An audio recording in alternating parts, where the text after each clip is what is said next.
أعوذ بالله من الشيطان الرجيم. بسم الله الرحمن الرحيم. الحمد لله رب العالمين، والصلاة والسلام على أشرف الأنبياء والمرسلين وعلى آله وصحبه وسلم. Saudara-saudaraku yang dirahmati Allah Subhanahu wa taala.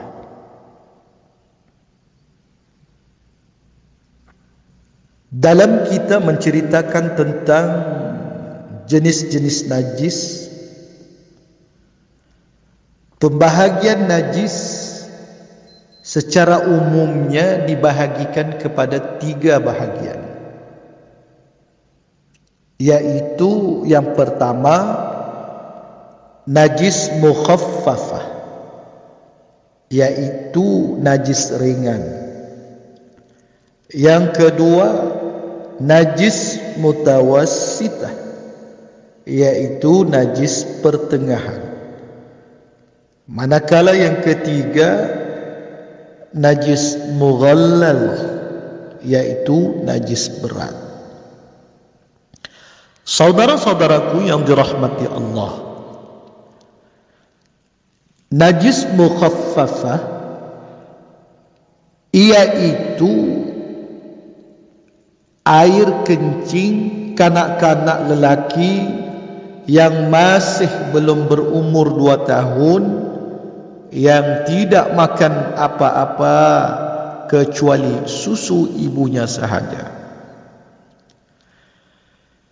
Cara menyucikan najis mukhaffafah ini memadailah dengan hanya memercikkan sahaja air ke atas najis tersebut sehingga rata. Najis mutawassitah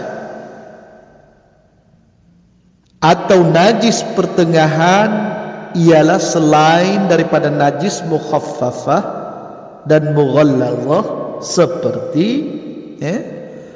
seperti darah, nanah, muntah, tahi, air kencing, wadi, yakni air yang keluar daripada kemaluan orang yang bekerja berat. Seterusnya bangkai, seterusnya mazi, yaitu air yang keluar daripada kemaluan lelaki maupun wanita semasa naik syahwatnya. Dan seterusnya cecair yang memabukkan, dan susu dan mani binatang yang tidak halal dimakan. Cara menyucikan najis mutawassitah ini, najis mutawassitah hendaklah dicuci dengan air mutlak, dengan menghilangkan 3 perkara seperti berikut: ainnya, zatnya, warnanya, baunya, rasanya. Ketiga-tiga hendaklah dihilangkan, tetapi sekiranya setelah diusahakan dengan bersungguh-sungguh masih tidak hilang, maka tidaklah diwajibkan meneruskannya lagi, kerana Allah Subhanahu wa taala tidak memberati seseorang kecuali sekadar yang termampu olehnya. Darah sembelihan, darah yang terdapat di dalam daging yang dianggap sebagai najis ialah darah yang mengalir.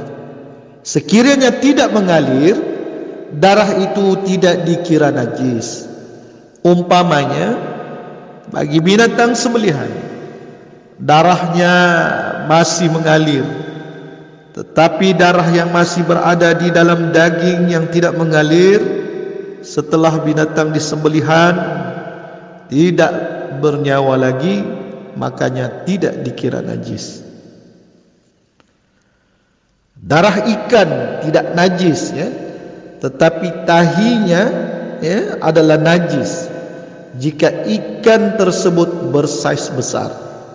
Berhati-hati saudara-saudaraku, ya, dalam konsep mengenal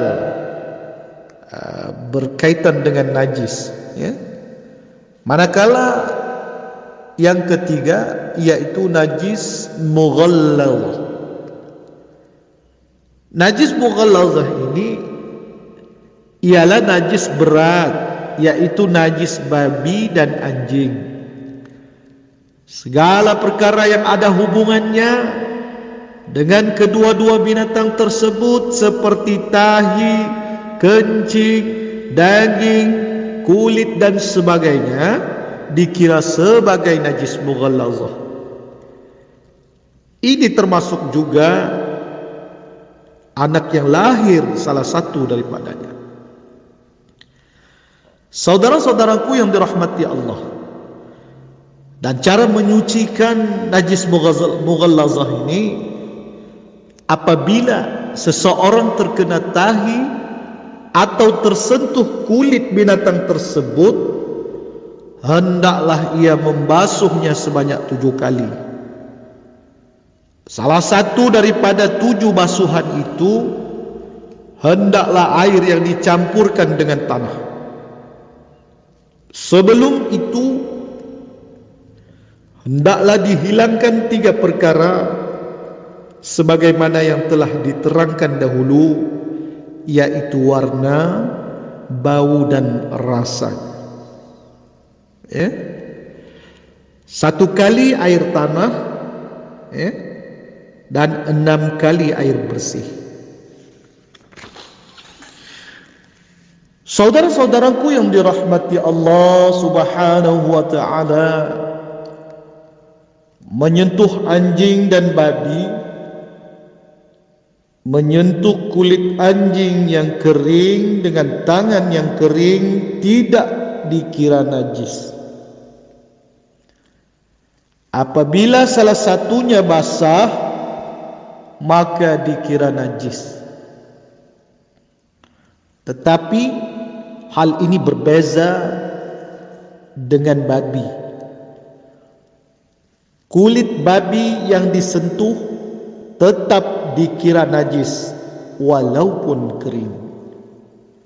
Saudara-saudaraku yang dirahmati Allah, mudah-mudahan perkongsian kita dalam santai ilmu ini dapat kita praktikkan dan memahami apa yang saya nak sampaikan kepada sahabat-sahabat di luar sana. InsyaAllah mudah-mudahan ia sedikit memberi kefahaman kepada diri kita berkaitan tentang pembahagian najis, jenis-jenis najis ini, yaitu najis mukhaffafah, najis ringan, najis mutawassithah, najis pertengahan, dan najis mughallazah, najis berat. Mudah-mudahan dengan perkongsian ini kita dapat mengamalkan, ya, kita dapat mengamalkan pada diri kita, dan kita memanfaatkan, menyampaikan pula kepada saudara-saudara kita, ya. Allahumma salli ala sayyidina Muhammad وعلى آل سيدنا محمد. أقول قولي هذا وأستغفر الله لي ولكم ولسائر المسلمين والمسلمات فاستغفروه إنه هو الغفور الرحيم.